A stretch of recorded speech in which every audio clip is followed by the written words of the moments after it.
Septembre 2019, Naples, Italie. Le stress est à son comble au Napoli Pizza Village, le grand championnat international de la pizza. On était 660 à participer. C'est une compétition sur 3 jours, c'est vraiment intense. Dans la catégorie Al Taglio, voici la pizza gagnante. Alors ça, c'est la meilleure pizza Italia au monde. Pour les 2019, c'est la meilleure au monde. Alors, je pense qu'il faut goûter. Il faut goûter. OK. Le créateur de cette pizza, Mirko D'Agata. C'est vraiment très bon. Ça, c'est la pancetta coppata. Ben, ça représente un peu ma carrière puis mes origines du nord d'Italie. C'est la place où je suis né, c'est Turin, au nord d'Italie. Puis mes parents, ils viennent de la Sicile. Donc, il y a un peu du sud d'Italie et un peu du nord d'Italie mélangés ensemble. Cette pizza composée de tomates, de mozzarella di bufala fumée, de noisettes rôties et de pancetta, Mirko l'a bien sûr fièrement inscrite à son menu chez Morceau. Qu'est-ce que vous pensez qui a séduit les juges dans ça? On a les côtés fumés, mais les côtés croustillants aussi sur les mêmes saveurs. C'est ça qui, selon les juges, a donné les petits plus à la pizza. La pizza al taglio, qu'on appelle aussi pizza à la coupe ou à la romaine, est la nouvelle coqueluche.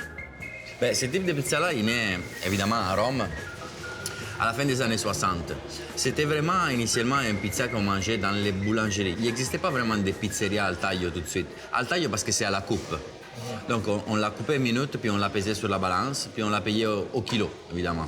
Puis en Italie, ça fonctionne encore comme ça. La personnalité de ce type de pizza se résume en une pâte longuement fermentée et des garnitures simples.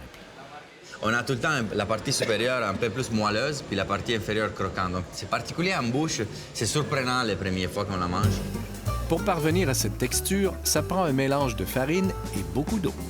Sur une pizza normale, sur 1 kilo de farine, il y a 600 grammes d'eau. Ici, sur 1 kilo de farine, il y a 850 grammes d'eau. Donc vraiment, c'est très hydraté. Il y a une fermentation très longue au frigo, avec les 72-96 heures. Après ça, on les baisse sur de la farine de sémoule. On a fait un long travail pour garder l'air à l'intérieur, on ne veut pas la faire sortir. Après ça, on la met au four environ à 300 Celsius, environ 600 Fahrenheit, disons, pendant entre 10 et 13-14 minutes. Après ça, on la fait reposer, on la met sur une grille pour perdre l'humidité et la chaleur.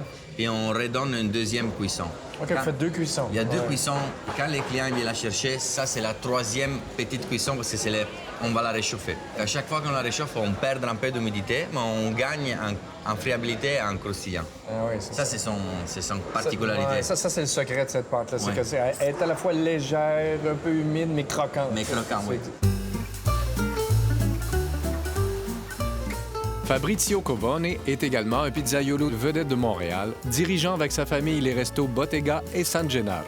Il porte lui aussi une attention particulière à sa pâte, car contrairement à ce qu'on dit, le secret n'est pas toujours dans la sauce. Où vous avez appris à faire ça? Notre pâte ici, c'est inspiré de les 3 stages que j'ai faits à Rome, avec les 3 maîtres.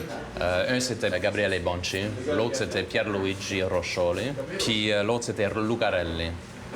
Alors, cette recette est à base de 3 types de farine aussi. Un, c'est l'épeautre, qui donne un goût de noisette. La sémoule, qui absorbe l'eau. Puis, on a le non blanchi aussi.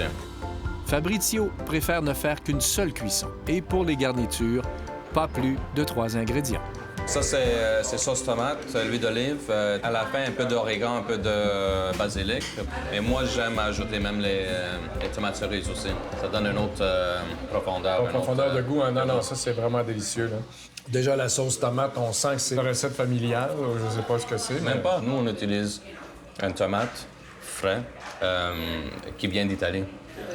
Puis on n'ajoute rien du tout. On le fait écraser à main, passer dans une passoire. Ouais.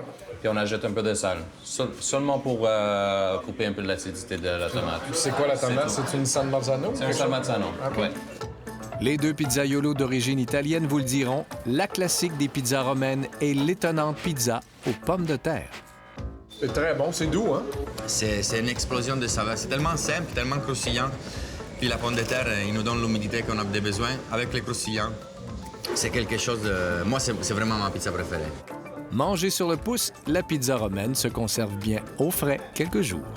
Beaucoup de clients, ils pensent que c'est costaud. Mais une fois qu'on la mange, c'est tellement aérienne tellement légère et croustillant qu'on oublie tout de suite la quantité de topping qu'on a par-dessus.